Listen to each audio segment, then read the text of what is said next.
Landscape Photography World, the podcast for everyone passionate about landscape photography. I'm Grant Swinburne and I'll be your host on this show, talking to landscape photographers about their motivations, why they do what they do, and what photography means to them. Simon Berry is a UK-based professional landscape and seascape photographer, known for capturing nature at its most dynamic. Drawn to dramatic weather and powerful coastal scenes, Simon thrives in challenging conditions, creating images filled with movement, atmosphere and emotional force. His work reflects a deep connection to wild places, particularly the rugged coasts and dramatic landscapes of Scotland. Photography has been a part of Simon's life from an early age, shaped by artistic influence from his father. Early frustrations he had in landscape photography evolved into a disciplined approach rooted in patience, pre-visualisation and appreciation for waiting on nature's terms. Over time, Simon found joy in embracing unpredictability, harnessing turbulence, tidal energy and shifting light to express the raw beauty of the natural world. In this conversation, Simon reflects on the emotional value of authenticity in his work and the creative freedom photography offers. He speaks passionately about the importance of printing, preserving moments beyond screens, and building a tangible legacy of images that tell personal stories. Simon also shares his love for both film and digital mediums, appreciating the unique creative qualities each brings to the photographic experience. Today, his work encourages viewers to slow down and feel the landscape, not just observe it, and to appreciate nature in all its wild, weather-shaped character. I hope you enjoy the show. G'day, Simon. Welcome to Landscape Photography World. How's your day been? Great so far, thank you. Excellent. A little bit cold here, but, apart from You guys are headed for autumn, or you're in autumn now and headed for winter. We're got the opposite. We've been quite warm, though. As I said, we had a cool change come through a little while ago, so it's not quite as hot and sticky as it was earlier today. No, we've got all the autumn colours and the temperature's down now to about 9 degrees. Lovely. Great for photography, and it's also a shock to the system having had such a long period, weather in the 20s or 18s, and all of a sudden the temperature's dropped. Yeah. Great. Nice to get that. I prefer it personally. Same here. I actually don't mind cold weather. It's my preferred temperature, but my wife prefers warmer climes, so we're kind of a bit torn when it comes to holiday destinations sometimes. Anyway, enough about the weather. Let's talk photography. Why is Simon Berry a photographer? I think it probably stems from my dad. Actually, he was a photographer and an artist and painting, and so constantly throughout from home there was always pictures, landscapes, photographs, and I think without realizing it, I was feeding on that. I was used to seeing them all the time. And I wasn't, for a long time, interested in photography. My thing was sport.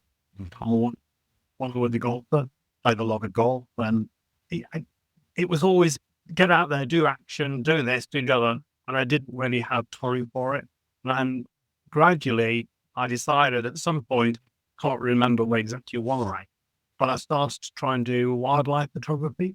Okay. And I really enjoyed it. And sadly, I thought I was actually quite good, but realized when I started looking at pictures on the internet, how poor my photographs were. And whilst I stumbled through it for quite a long time, I decided that I would go and try to do landscape photography. Got to try, I've got to see. And so for quite a long time, I was just a complete failure at landscape photography. Okay. The rucksack and my tripod everywhere, hardly ever taking a shot because I couldn't see the images that I'd seen projected around. And I didn't really understand how to see those images and then to create things that I wanted to see. Mm-hmm. It was very much, I stumbled around for a long time. And then after all my failure, and disappointment, which is what it was, I have to say. I would come back and it was almost a source of joke in my family that they thought, I would come back having failed every time, which was actually, in my eyes, I wanted to achieve something or I was achieving it. So I thought, I'll be radical. I'll go back to film camera. So I bought myself a Hasselblad 503, the square format camera. We all got, and we were going on a holiday to the Isle of Harris. Nice. So my film camera, I took my digital camera as well, but I took my film. And I was sitting there on the beach looking for things to photograph. Because obviously, having only sort of 12 captures per film, it was always a little bit, I can't waste these. I've got to find something that I want. So it made me slow down at the scene. And it's something that dawned on me, even though I'd heard people talking about it. Sit, watch what's happening, and start to get a feel of the place. Obviously, because you don't get a view when you've taken the picture or what you've taken. Yep. It's that pre-visualization. What am I capturing? And what am I get? What is the end result? And it was like a light bulb moment. Okay. That point changed because I then realized that slowing down, sitting down on the beach sometimes, just looking for 20 minutes, sometimes even half an hour, not always, sometimes not. And then just beginning to feel the landscape as I saw it was the moment which I then started to enjoy landscape, seascape, landscape. Interesting. I came back with not so many images, but a couple of images that I was very pleased with. I have to say, probably looking back now, they probably weren't as good as I thought they were, but compared to what I'd achieved previously, they were better, which motivated me. Because I'm quite I think all my life, quite a competitive person, not with you or with other people, but with myself. Sure. Yeah. As a golfer, the aim was always to beat yourself. Yeah, absolutely. The people was irrelevant. It was my own pride that was at stake. And I think that sort of approach has been always it's a bit with everything that I do, actually. If I play table tennis with my little girls, I used to have to beat them. Badly, but they would have to work hard to beat me. My wife was very different. She just sort of passed the ball backwards and forwards. But the girls always wanted to play me because if they got one past me, they succeeded. And it's that sort of approach that I used in photography.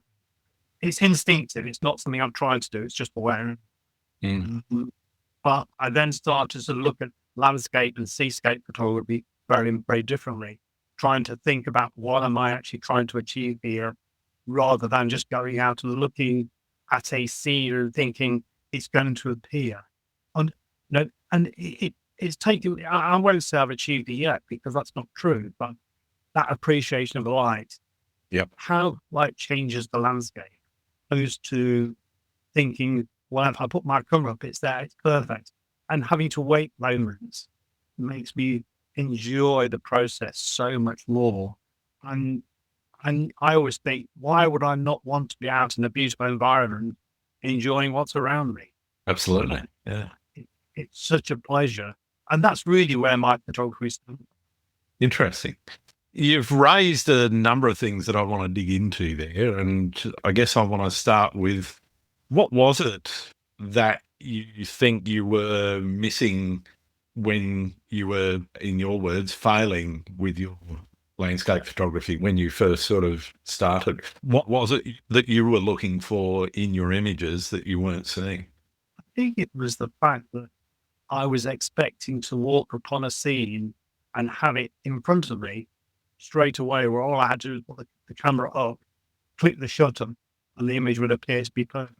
Yeah. There was actually a simplistic view of what I was, when you're doing wildlife, you're just waiting for the bird or the otter or the eagle to fly past you. Click, click, click, click, click. And maybe I was impatient in my desire to sit in a location or revisit a location and wait for the light that allowed me to create the image that I was looking for. And I think it took me a long time to discover that. Maybe sounds rather poor, but it's the truth. I mean, that's the reality of what it was. I just expected to find these scenes, and I wander around, and I walked miles with my on the camera on the tripod, thinking I'm going to find something. I didn't. Interesting. Yeah. So going back to a scene and now looking at and sitting down, waiting in the environment for a period of time. Obviously, I think, I don't know how you find it. I find that certain things attract.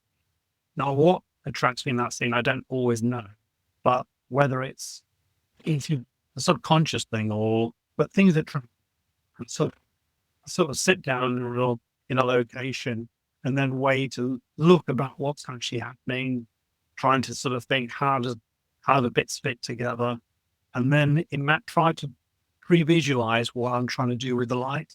Oh, sure. So I'm then waiting for that moment if it pops up, and obviously frequently it doesn't in the way I want. So I then revisit. I mean, some of the places that I go to, I mean, literally, I'm still waiting to get the picture I actually pre-visualized originally.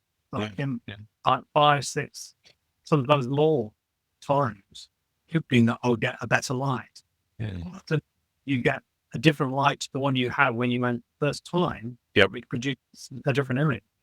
But it's not always the one I'm really looking for. I'm always looking to try and go a little bit more because I can see potential to even raise the quality of the image if I get the light.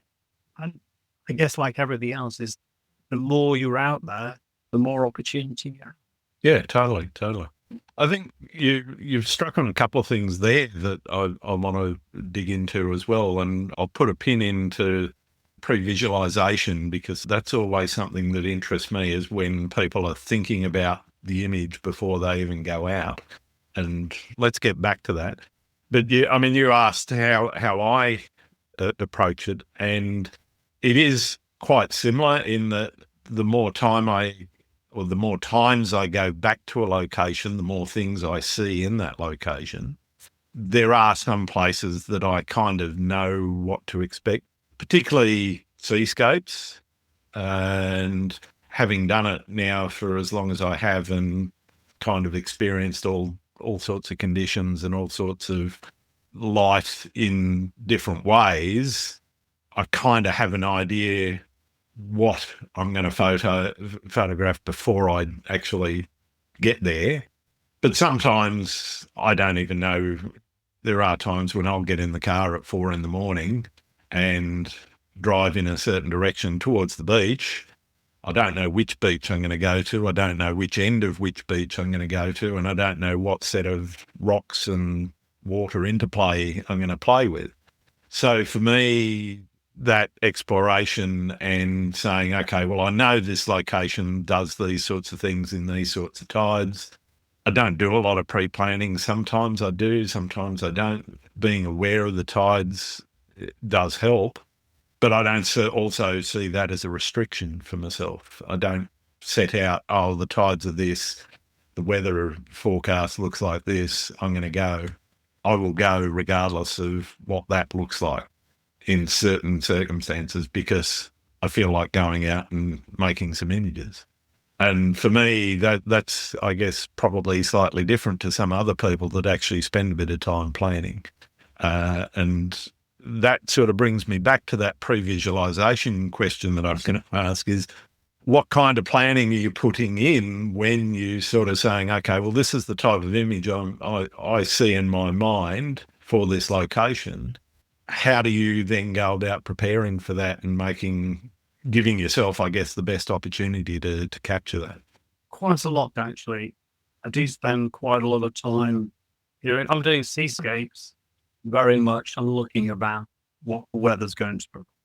Sure. Very much trying to, I can't say that it always, because sometimes my ideal is I do check the tides very specifically, so I know exactly where the tide is to go to certain areas. And on an odd occasion when I've been by myself, I'm more relaxed about it in the sense that happy just to see what develops. Totally without you what I'm going to try and see what the scene provides. So that's where I'm sort of talking about it. Thought about the weather beforehand. all about where the light, when the light's going to be, where the light's coming from, the tide. Yep. I just sit in the scene and see what's actually, and try and get a feel of where I'm going to create the best image. One of the things that I see a lot of people doing, which I try not to do, like whether I achieve it, I don't know. A lot of people go to photograph, i.e., they'll go to photograph a mountain, a bridge, something specific. Whereas I'm not really interested. That doesn't really, if there happened to be a bridge in my composition that worked, I'm happy to it to be there, but I don't go with photography subjects. My feel is, it's how do I feel in that scene? What excites me when I'm there? And if the waves are crashing over some rocks in a certain way and leaving a tidal pattern, I start to sort of visualize how that pattern's leading me through the picture to whatever else is around. And then where is the light coming from? Now, obviously, I know where I want it coming from, but depending on how the cloud, it can always be just, you think you've got it exactly right to all the different apps that you get. But when you get there, in the reality of it, the beach can be slightly different at a different angle that you sort of exactly thought of. So the light marginally different. So sometimes having flexibility, and I think most photographers would probably do it in the sense I'll work a scene and I might work in the space of 3 or 4 meters. Yep. Moving up, down, left, or sometimes half an hour, 40 minutes. Just find the bit that I like that works for me. Yeah, the angle, the reflection, whatever it is that. There's no, I can't quantify exactly what that is. It's just the way I like feel of the shot to be. Yeah. Sometimes take 2 or 3 images, and I've got the images straight away. Just think how I actually maximized what's there. And I've seen, that change of perspective, going high, low, left and right, is amazing how much it can change. And one of the things that I see photographers I've taken out, they get very entrenched. They've got lead feet. Yep. The tripod goes down and that's it. Correct. And it's like, they're going to take, I was with a lady a while ago and she's lovely, really knowledgeable photographer, technically fine. But she put a tripod down and I think she took something like 120 images in one issue. Because she was looking for movement and tide. So it was about timing. So maybe you'd take a bit more images than maybe a larger scene. Yeah. At no point was she prepared to move. I kept encouraging her, said, look, try it from this angle. And she'd go, yes, but she took quite a couple of days for me to encourage her to have that being. Once you've got 2 or 3, make a few adjustments, see what you've got. And that's the beauty of digital now. Absolutely. You can look and have a little, I mean, you get a bit of an idea on the back of your camera and work it around. But if you go back to the computer screen and you've got 120 images or whatever it be, of the same effective frame, and it wasn't right, you waste. Whereas if you just move a little bit, so I have to be honest and say sometimes the image that I went for and then the image that I like wasn't the one I went for. A little bit of experimentation, and most of the time I think I'm pretty good at gauging what I want on the camera and all my pre-visualization. But quite a few times you come back to the actual image that it was by intention, but also sometimes a little bit by lucky opportunity, things timed to create the effect that I wanted. Sure. It's true all the time, in my view, to keep a wide perspective of that scene and trying to get people to time it as the wave come in, as the wave's going out.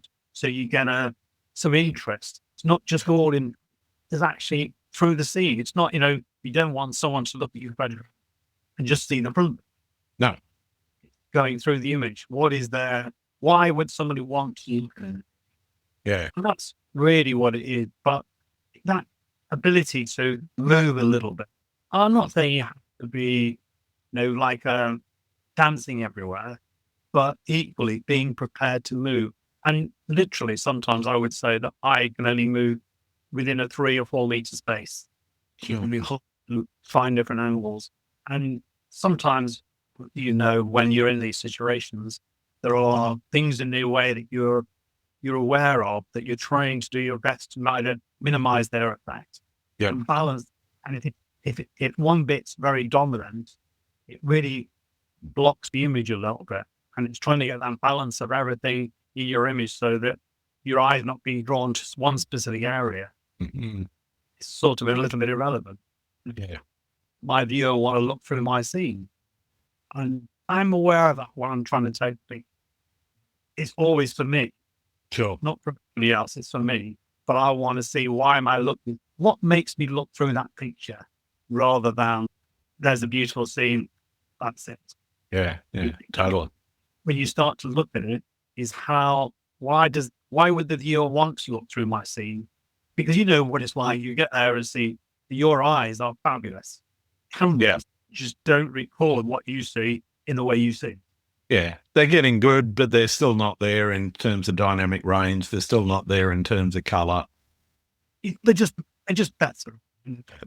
They're interpretations, and I think they're the result of the compromises that camera manufacturers have to make to A, make them affordable, but B, also within the restrictions of the technology that we have at the time when the camera was made. You go back 10, 15 years and look at the DSLRs that were around then, and the mirrorless and DSLRs, well, not that anyone's making DSLRs now, but you look at the most recent versions and the mirrorless cameras that are around now, and they're chalk and cheese in terms of dynamic range, in terms of color representation, etc. And a lot of that comes down to those decisions that the camera manufacturers are making when they're actually putting together the package to say, all right, well, I'm going to build a camera priced at this price point and with this kind of technology, and we'll pack as much technology as we possibly can, but there's a limit.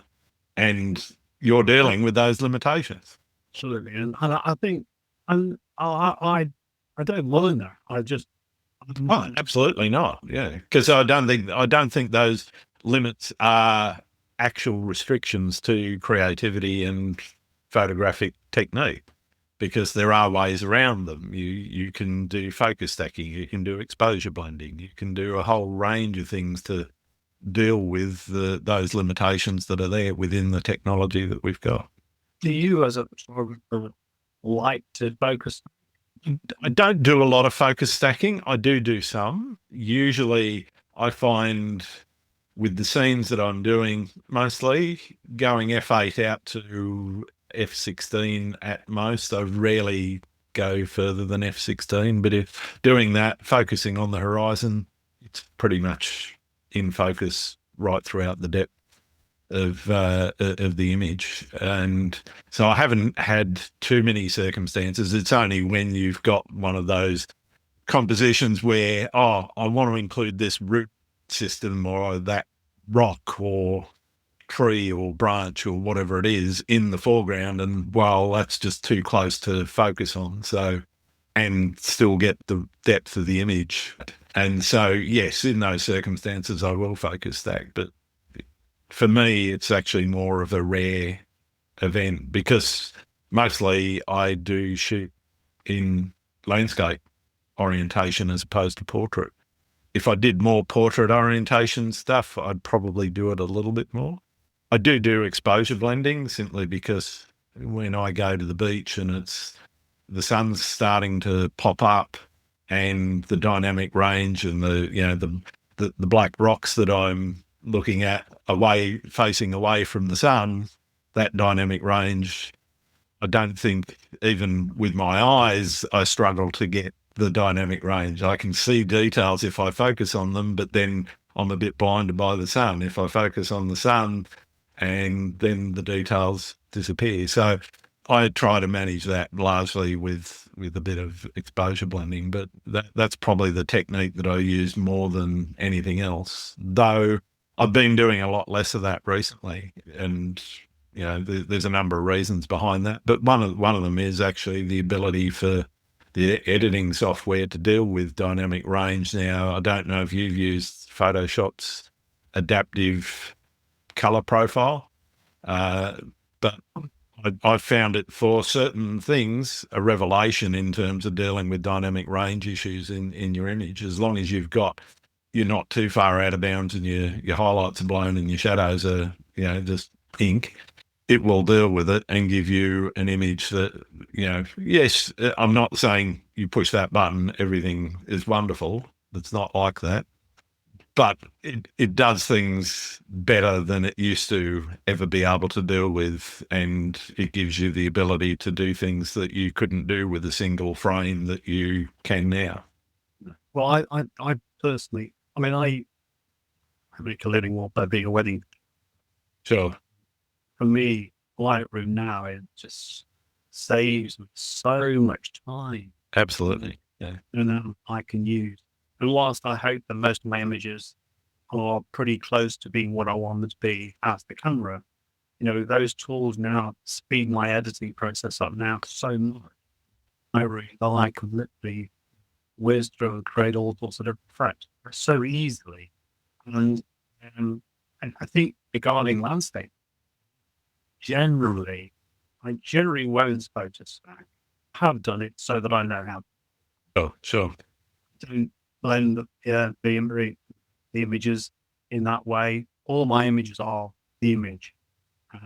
Any adjustment really depends on ND filters, polarizers in the beginning. Sure.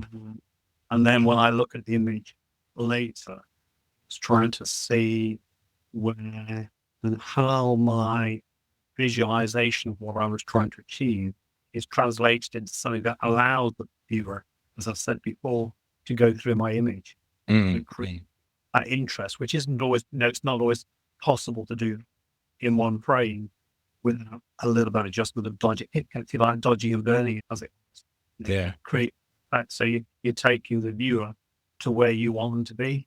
Mm-hmm. So that's the way I tend to. Yeah. I want to take you back to something that you mentioned earlier on about using the film camera and, the 12 frames that you had, or 24 frames, or whatever it was, as both a restriction, but also a guide for making you focus. And when I say focus, I don't mean focusing the lens, I mean focus on the image that you're trying to create. I'm really interested in how that process how you went through that in your mind and said, okay, well, here's exactly how I'm going to deal with that issue. And is it something that you've continued to do? And are there other restrictions that you put in place, like, say, going out with one lens and it's a 50mm or an 85mm or something like that, which is a little bit non-landscapey? I very much think that it is exactly what it taught, is that waiting, I know it's a phrase that people use, but trying to wait for what I consider to be the decisive moment. Sure. Making the photograph count. There were days when maybe, when I first, I was on occasion trying to create something when something wasn't really going to work. Mm-hmm. What can I bring out of it? The conditions weren't ideal, so it was trying to see how creative I could be. But also, that's really where it made me slow down, think about what I'm trying to create, and then trying to capture the best that I could within that moment. Now, the scene that I'm going, one of the very first scenes that worked really well for me, it was a sunrise. Mm-hmm. Quite a muted sunrise. It wasn't startling, but the tide had gone out and it had left a very soft sheer wall from the beach. And if you were in certain positions, you didn't see it. But as you moved on the beach, you could see this gentle curvature around. Nice. Just the ripples on the sand. And it was very smooth. It was very minimalist, if you like, which against what I would have done previously, because I would have fallen into the camp that I would have gone to a thing. Yeah. My photography changed where I suddenly stopped thinking about thing, I'm thinking more about how the light affects the scene.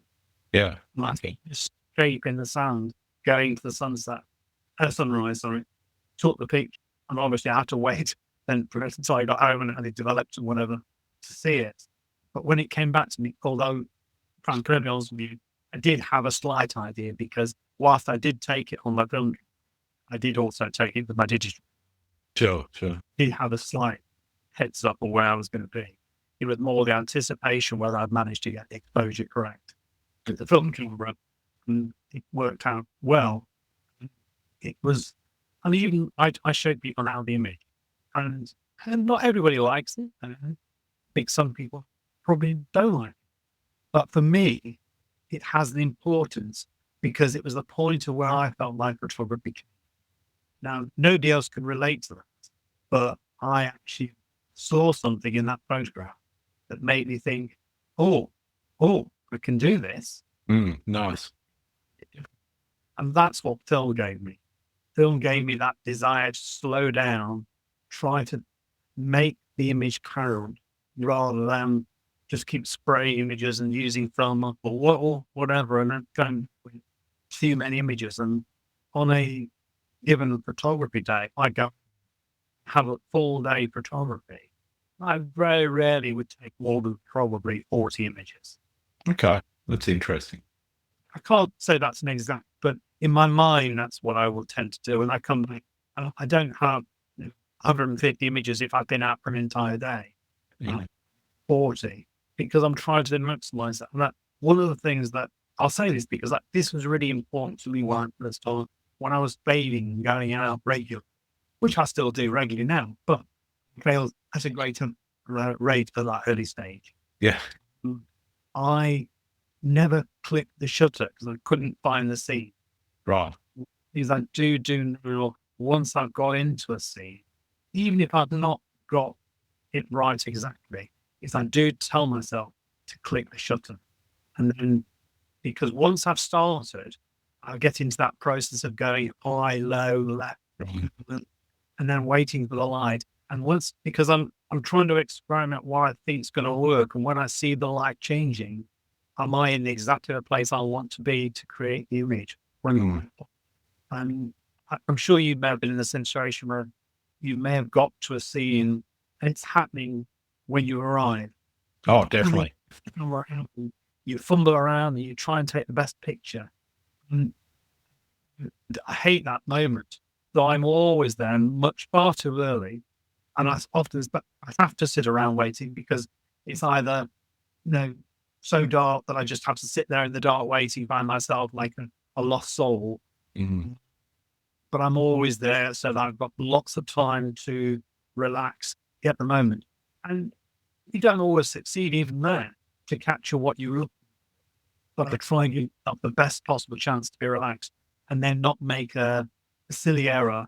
Like, if you're on a seascape and there happens to be some dew in the air or some spray, you don't check the front element or the front filter to say there's not a few spots on it.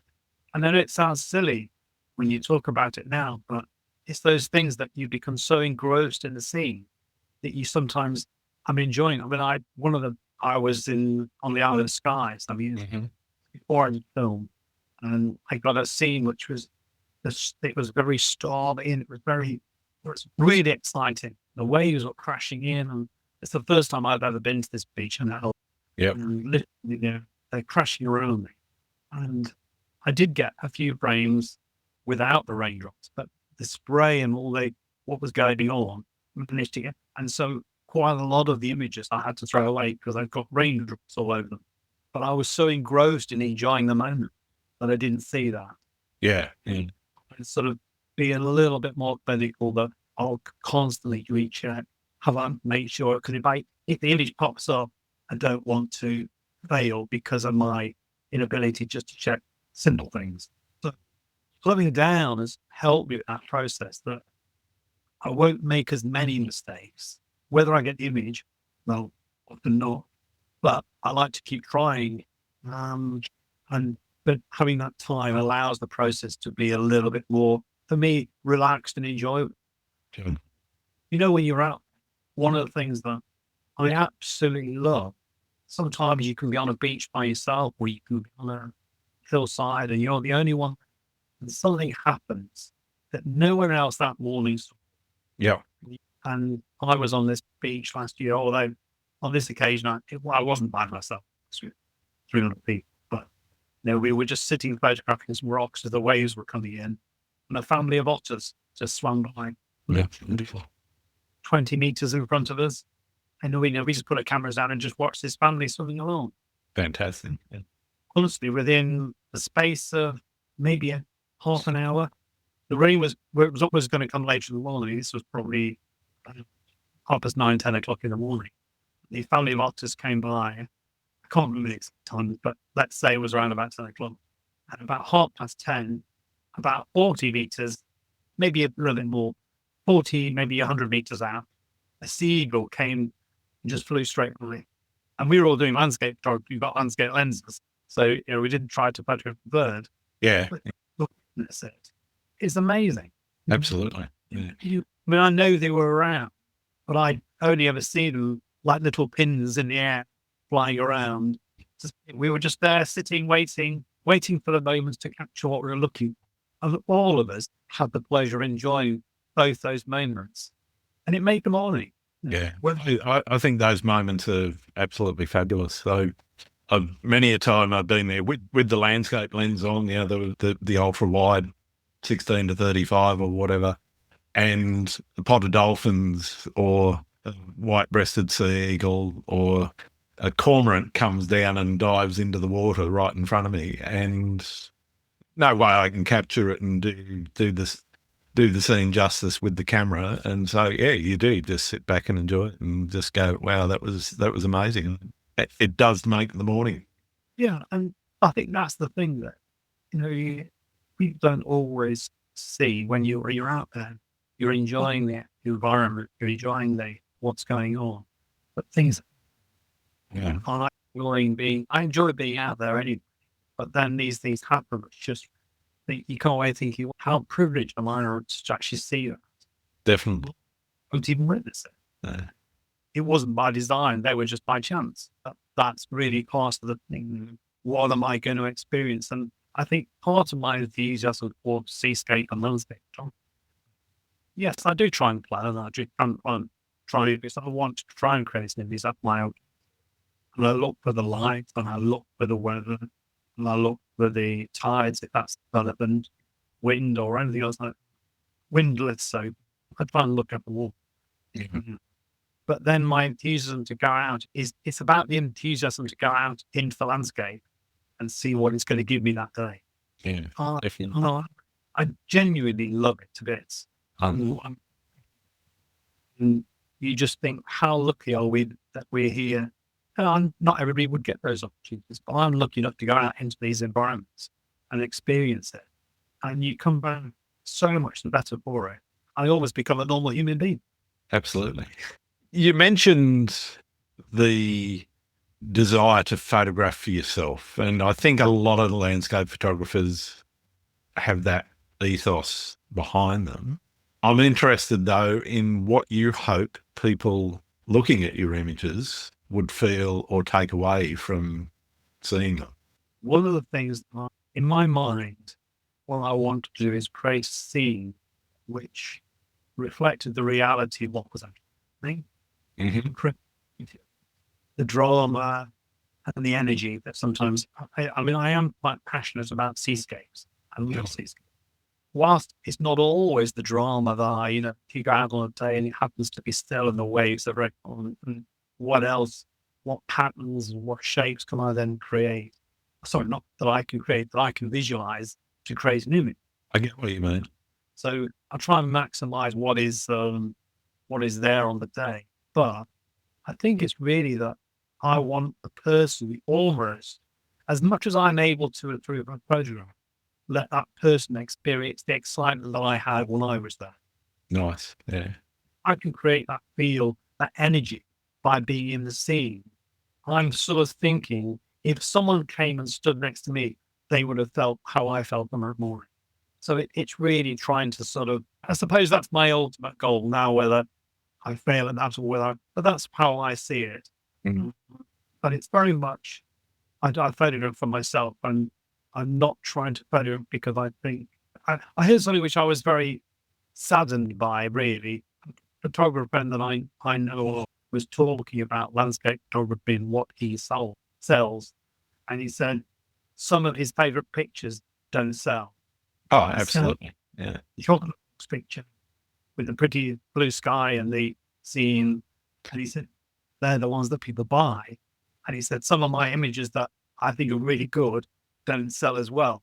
Yeah. So I'm probably not doing myself a great service in the sense that I'm not luckier. I mean, I would love people to buy the images. I'm very happy if they do. But I'm going to photograph the scene that I enjoy and hope other people enjoy that as well. Mm. But that's where Yeah.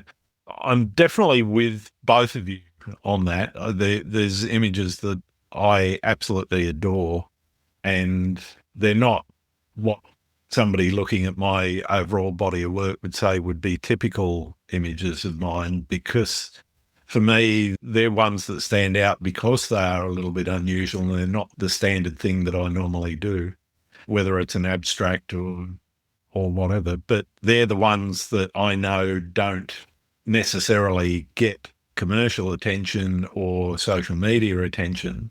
And for me, it's kind of like, I don't care. I love it. And I'm interested in that pile of rocks on the beach that I took a close-up photo of, that, you know, there's little shells in amongst the nooks and crannies and whatever, or a bunch of sticks that are arranged in a certain way.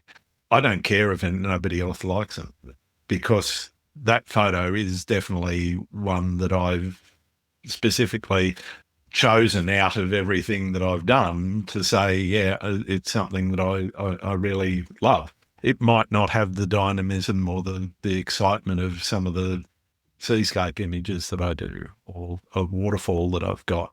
It's not about that for me, though. well, I'm a little bit the same. When I go to do landscape seascape photography, I almost want the person to be immersed in the phone. Sure. Do as much is the much larger scene, whereby, you know, when you're stopping on top of a mountain, there is huge. And mainly because I find that still, again, a little quite hard to try and think, how do I feel as a viewer if I'm in that scene? What is interesting me? Now, I've got some that I really enjoy. So, I say motivates me. I certainly find their work generally great, and I like it, and I think they thought about it, they've done it. When they talk, whilst they're on a much higher level than I am, it's interesting that even on their, they will tell you that sometimes there was a happy coincidence that something made the photograph a little bit more that they actually hadn't seen in the photograph. Sure. It seemed they're great, but there were other elements that actually contributed to make it a better image than they probably had seen at the time. Mm-hmm. Great that they're prepared to say that. But if not, they've seen everything. And the guys that I'm talking about, you know, they have an incredible body of work, which is a very high standard. But equally, they will still say that sometimes they go out. Yes, of course, they plan to do certain things, but again, they can be a little bit luckier with the things that happen that just amplify the quality of the image they're producing. Mm-hmm. Like the fact that they're honest, they're not saying that, no, it's going to be that, and I know it's that. They're quite humble in their approach. Yeah. But it inspires me, because I think these guys are brilliant, but they also think, out in the natural world, things happen, and you know, you do your best to try and create an image that you're, but sometimes you get more that you bargained for that you didn't even see. Definitely. On a computer screen and sitting in the comfort of your own home sometimes reveals things. And equally, I suppose it's probably the other way as well. Occasionally, have one image will have lots of image, and I hope I don't make the error very often. There's something in the scene that I haven't seen that I didn't like, and that I discarded the image as a result of it. But I just think in the image time. And it really, for me, ruin the image. And if I get a situation where I might try and crop it to try and minimize the effect of it, I won't ever delete it and sort of take it. If it's in the image and I can't get rid of it, either bin the image, crop it from it, or the item doesn't detract from what I was trying to focus. Yeah. I guess for me, it depends a little bit on the scale of the item, the offending piece. If it's the size of a dust spot, I don't have any qualms about deleting it. Yeah, if I think it's a bad enough distraction, I treat it like a dust spot. If it's bigger than that, then I'm pretty much like you. It's like, yeah, this isn't good enough. I need to try again. Oh, well, I suppose that's fair. And I have that view. And I suppose it would depend on if it was something that was so minuscule that I could just get rid of it. And like a leaf or a strand of grass that annoyed me that I haven't noticed in the frame, then I might do something with that, because that's not really, to me, changing the scene. Yeah. A little bit of image. So yeah, I suppose that's probably true for that itself as well. But I think more in terms of something a little bit more fundamental that is part of the scene. Yeah. That you couldn't get rid of, as opposed to you just on the very edge of the frame that you missed the sort of dragon. Yeah. I mean, power lines, for example, if I can't get rid of power lines in an image, I either won't show the image to anyone because, I don't like the look of it, or I'll show it with them in and just say, well, they were there, this is the scene, and the power lines happen to be there. Well, I think that's pretty much the way I would now do it. Yeah. I think years ago, I would have deleted the power lines. Yeah. The incidents with period with the milk, where I started to think of it, I then started to consider the scene as being the scene. And it wasn't in a scene that I wanted. I moved to either change the perspective or photograph a different scene. Sure. That's I wouldn't have done, because I just didn't allow the time to look at the landscape enough and enough detail. And that's probably where I failed mostly. Mm. My impatience got the better of me, and I thought it would just appear. I thought all these beautiful landscapes that I've seen people photograph have just appeared to someone, rather than understood that they've had to work very hard to see that image. Yeah, definitely. Yeah. And the light was at its best. And I think that took me a long time to actually understand. Even though I may have heard it, people like yourself, people on videos, people talking about it, I may well have heard them say it, but it didn't digest until that point when I started using them. That light bulb moment that I talked about earlier on. And then I started to consider landscape slightly different. Sure. I try to make my ethos now when I'm going, my approach to work is that I want it to be the image that I can see. But I'll look at that image and I'll spend a bit of time, let's say, sitting on the beach or sitting on the dunes, just looking at the scene to see, is it going to be something I'm going to be able to capture in the way I want? How do I want to visualize it? I think I was guilty of trying to not necessarily replicate other people's images, but go to locations where I knew other photographers had seen success. Whereas now I'm much happier to go out into a scene and choose my own location and choose my own composition. And I guess that comes through a little bit of confidence. And I know other people do visit some of the locations that I go to, but in my mind, I'm not looking at anybody just for that purpose. Yeah. I want. When I've seen in one particular place that I go to a couple of times, I've seen an image that someone has done, and it's great. It's a completely different perspective than I've ever even thought of. This guy's waited, and he's been there at the right time. He's got tremendous, it's really energetic, and it's really purposeful in the sense that he's done everything in my mind really well. He's done it really well, and yet I've never even attempted to. And when I looked on one occasion, I just couldn't see it. I just couldn't see how I could create an image. I mean, one of the things that I started to look at recently is there's a guy that does a lot of woodland. Yep. I just looked at his work, what the complete work, and thought they were great. But I walked into a woodland and it's just, I don't know where to start. It's the same thing a little bit. My possible impatience is that he's seen, and even though there is a chaos in there's a chaos, but he somehow creates a patterns out of that chaos. Yeah. I so respect that he does that. That's his thing. He doesn't think about anything other than woodlands. Brilliant. And he keeps revisiting, getting wide, and all sorts of different things in these different situations, and shows you the programs in at different times of the year and how some work and some don't. And he's trying to capture the similar image in different situations and talk to you why he thinks one works best than that. But when you see the work, his finished work, it's brilliant. Yeah. I look at it and I just think, where do you start? I'm much the same. I really admire some of the woodland photographers in the UK and also here that are able to see those sorts of things. I personally, I can focus on intimate scenes, so small details, bark patterns or a root system or something like that. But by and large, if I'm in a national park here, it's normally going to be a waterfall or mountains and cliffs and those sorts of things more than anything, because I think I'm better at capturing those than I am at trying to see, okay, well, that particular tree goes in a certain direction and leads your eye to something else and so forth. And I very much like you have that sort of chaos pattern. Too much noise, not enough signal for me. I'm exactly the same. I had to say, when I first started looking at some of the work, because I probably ignored it a little bit. It didn't really necessarily appeal to me.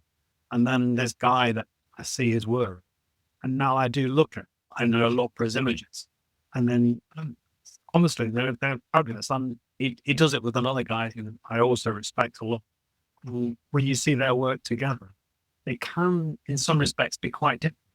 Yep. They're in a similar woodland.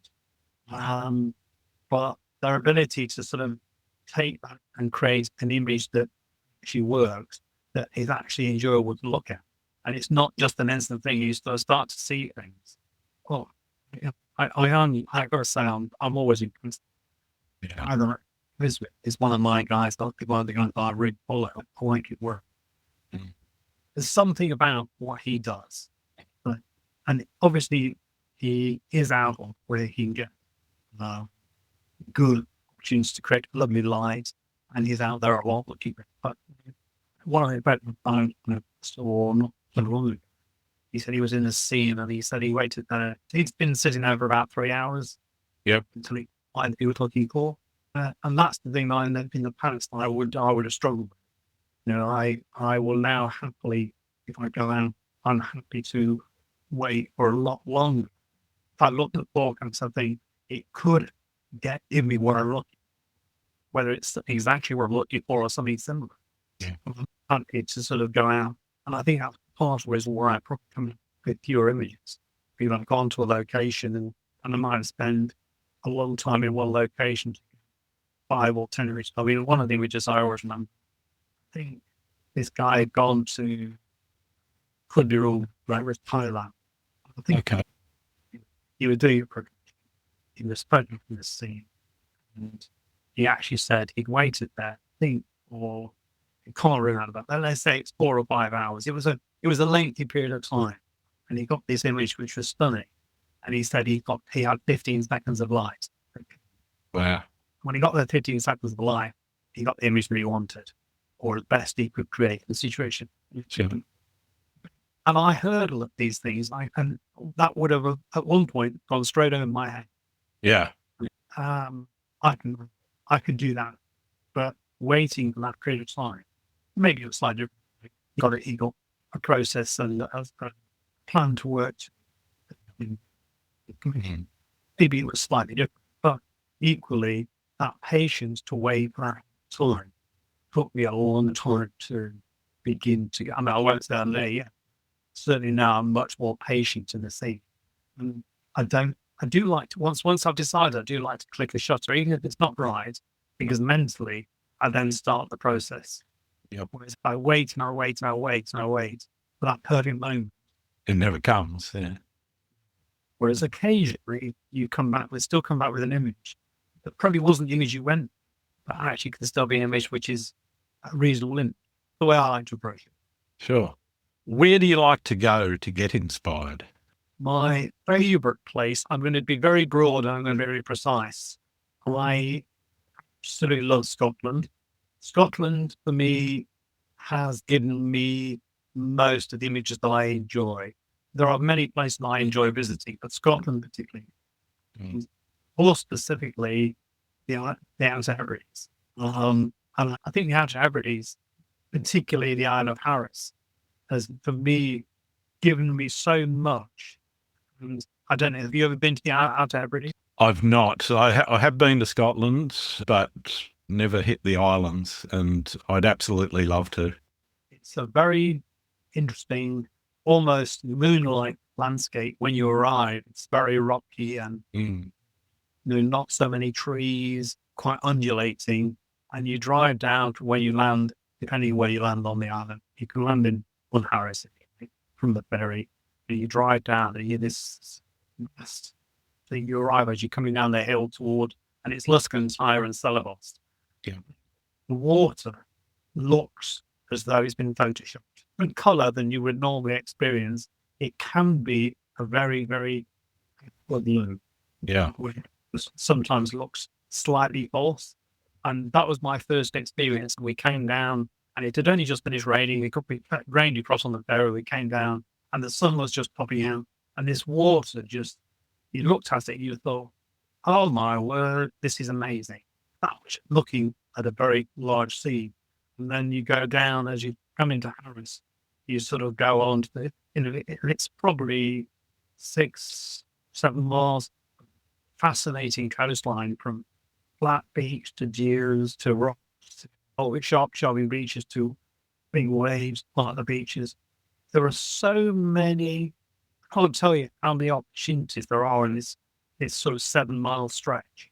You can be in Luskenshire, or actually technically you could be on Rosamol, which is, it appears to be one beach. One part is called Rosamol and the other part comes around to Luskenshire.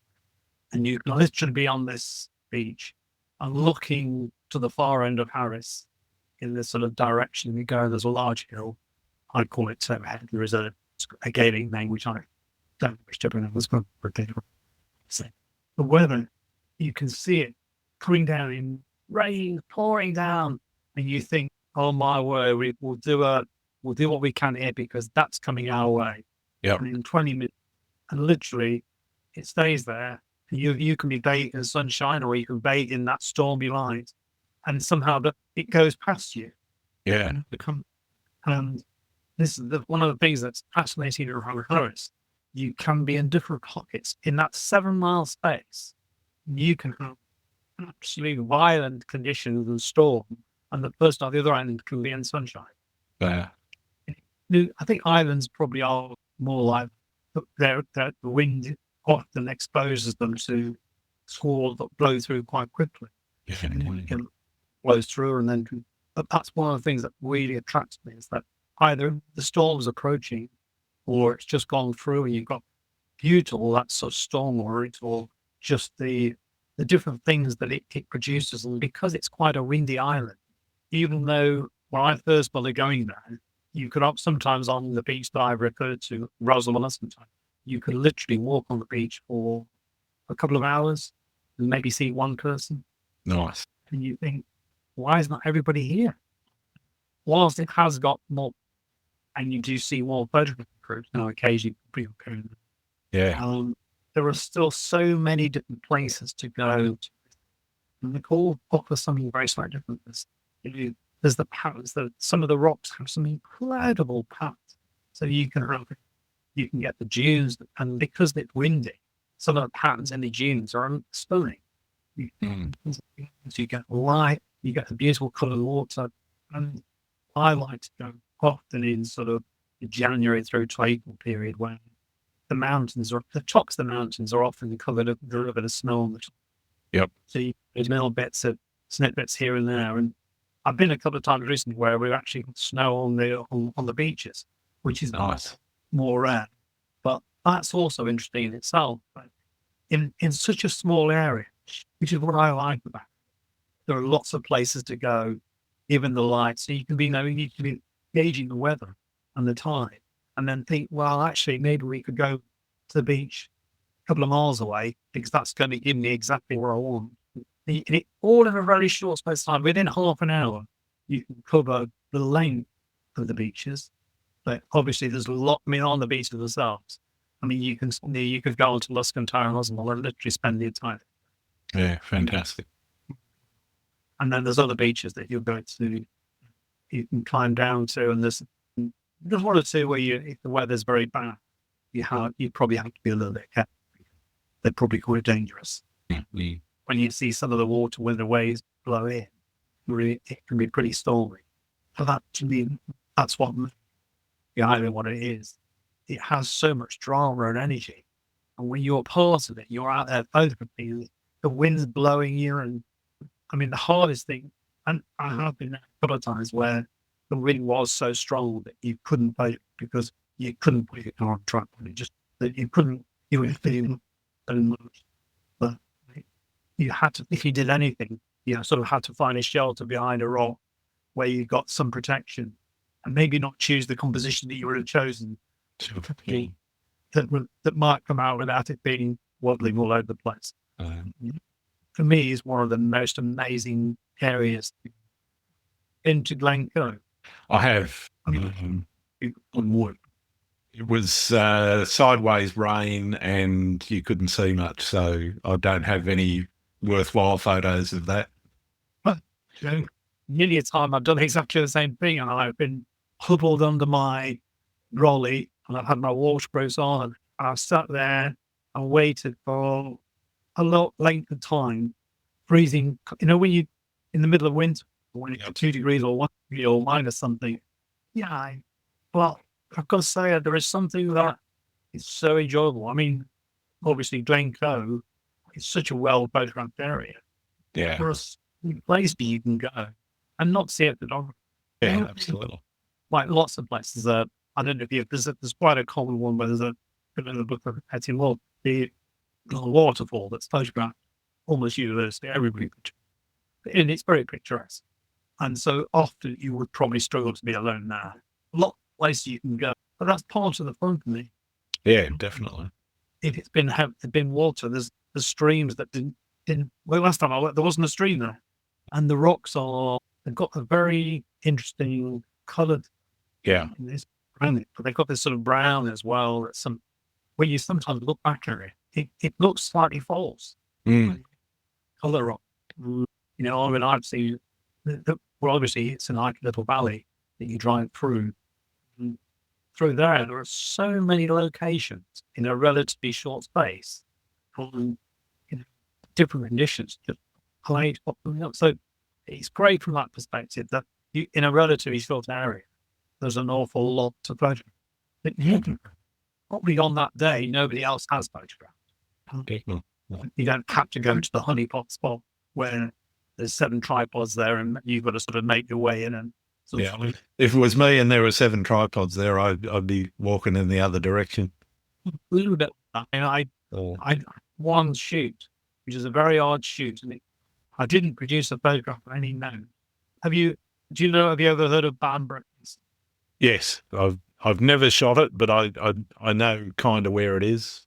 I go to the area quite a bit.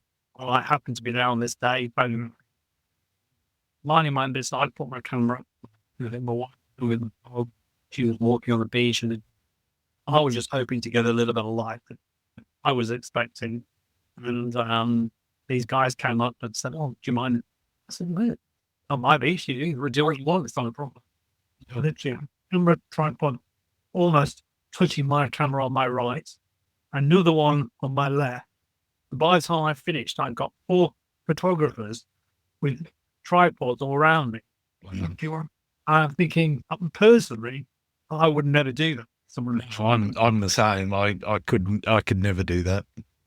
I would say, well, that's good luck. If you've got the best spot, and even though it wasn't. Let me tell you, it wasn't the best spot at all. Yeah, It was where I chose to be. And why these guys wanted to stand in the same place, I still have no idea. And when I look back at it was nothing to speak of at all. Yeah. I didn't manage to get anything that I particularly liked, but it was the shock of thinking, I've never experienced this before. And I saw a photo, and I think it was from Iceland. And this guy had gone with he was doing a workshop. And he said, I think the title was When Workshops Clash. And there must have been a row of 17 guys on the photography, and they'd all got the tripods up. And it was like, oh, that would ruin it for me. Yeah. I mean, I've been to a few Insta meets where it's a little bit like that, but I go into those expecting that because everyone's wanting to get the shot, whatever, in wherever you are. But yeah, I that's just something I can never do. If somebody's there, I'll leave them to it, and once they're gone, then I might go and have a look if the light's still good. Otherwise, I might come back another time. A chat, just Oh, absolutely, yeah. But I won't set up beside them and cross tripod legs. That's a bit beyond par. Have you ever had a situation where you've struggled to find inspiration in your photography? And if so, how have you dealt with that? Yeah, I'd say plenty of times. In terms of certainly going back to what we said all through the morning, I think my impatience to imagine a scene or expect a scene to appear to me was where I struggled. No, since the moment of doing film photography and looking at pre-visualization, I think probably I've struggled less so because when I go to a scene, it does. I do find that I can often find something. Now, whether I go back home and I look at that image and find it's really the image that I really wanted, but I can find enough interest in a lot of areas that might, on one level, appear to not be giving much. If you just looked at the scene, they might appear a bit bland. And one thing I've been doing a little more recently, I haven't really used any of the images because I've not found that they're something I want to sort of promote, but trying to produce more intimate scenes where color and shape are form or the picture rather than any, and just kind of the interplay of light goes through the leaves. And then now we're getting to the autumn. I was just walking through woodland and they've got all this, it was a beech tree actually, they've just gone yellow. And it got lots of little leaves and they were just in a very nice shape. And as I walked through the wood, the light playing through them, just playing on the leaves, maybe look at the picture. So it was just literally, I feel that the frame was full, just that picture. And start to look and you start to see other things. Once you see one image, you start to find other bits to go with it. When you go to a scene, going to something like army, I'm going back and often I'm going with an objective when I go to a place, i.e. if I'm going to go and try attempt a bit of woodland photography or I'm going to do seascape. I have probably an idea where I'm going to be, what style I'm going to try and achieve, but I'm then governed by what I actually experience on the day. That's why when I get there, even though I may have gone with an idea of what I'm looking for, I sit down in the scene or stand around looking for different things. And once they start to appear, I'm in the mode there where I can start trying to create something. Whereas in the past, I wouldn't have done that. If I hadn't immediately seen what I was looking for. Yeah. And so I continually moved on and on and on because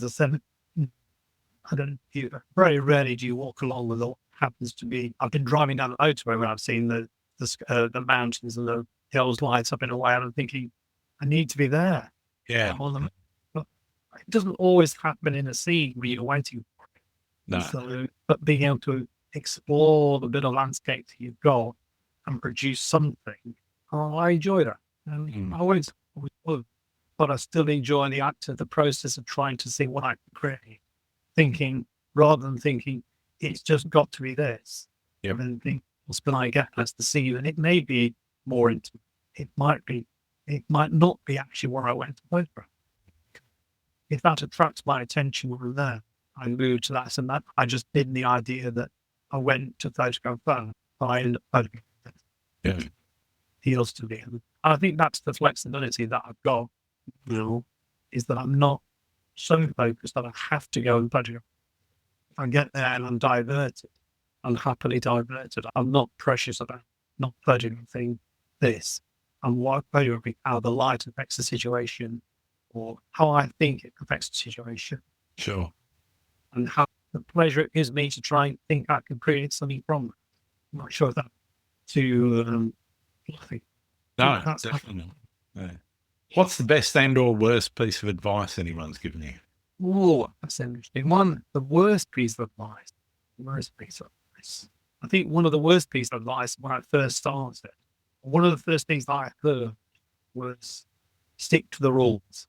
There is one. I actually went to a workshop with this guy that I say worship's a little bit strong, but certainly I think his photography is stunning. Albeit I was in this mode prior to this, but he said one of the things that we were all sitting down having a, and he said, just remember, one of the rules are there are no rules. That's it. I've not heard many people say that. I took that a little keyboard. Well, I've seen, do you know a photographer called Michael Kenner? I don't. Well, he was an English photographer that has photographed in the UK. He used to, I think he only films our photographs on a Hasselblad 6x6. Right. And then does a lot of editing, creates a sort of, often what I would say is a surreal image. And that's his thing. And so he photographed the big cooling towers of chimneys of the smoke. And then he went to Hokkaido, and he's done a lot of photographs in Hokkaido, the snow and just a lone tree or a bending tree or things like that. Sure. And fishing nets and things like that. And things that are all just slightly photographic, but sometimes they can be a little bit abstract. Yep. But and it's all black and white. I don't think I've seen any, be corrected on, a lot of it is black and white, if not all. And maybe there is some colour, but I just don't remember it.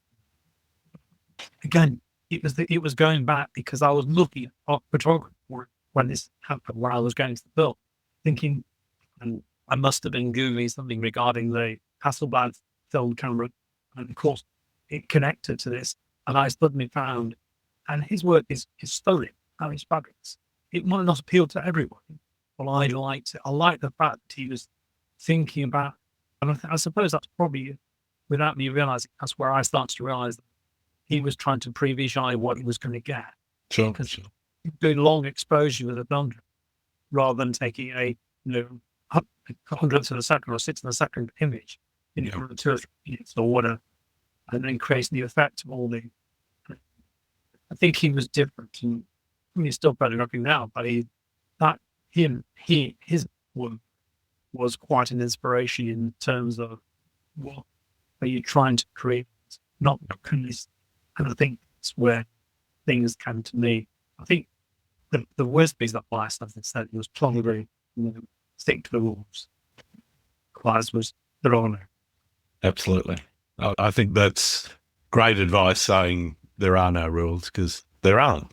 You're in control of what you do and what you choose to include or exclude from your images and how you edit them, etc. And I think that lack of rules is what makes the creative process so interesting. And it's one of the things that fascinates me about people that can take a photo of a messed up phone box where it's got graffiti and everything all over it. I'm not going to see that kind of thing because I see it in town every so often. I'll just walk past it. But I really admire the ability of somebody else to get in close and get a shot of that sort of thing, because it's something that I know I'm never going to be able to really do justice to it. And it is amazing just watching other people's creative processes and understanding that there are no rules.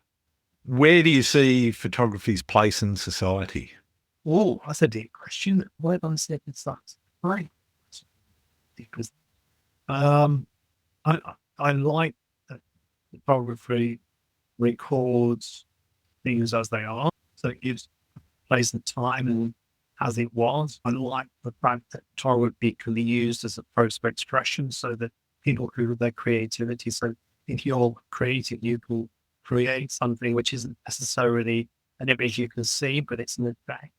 Yep. Like that. You sort of delve into a world which is more in the surreal world, if you like.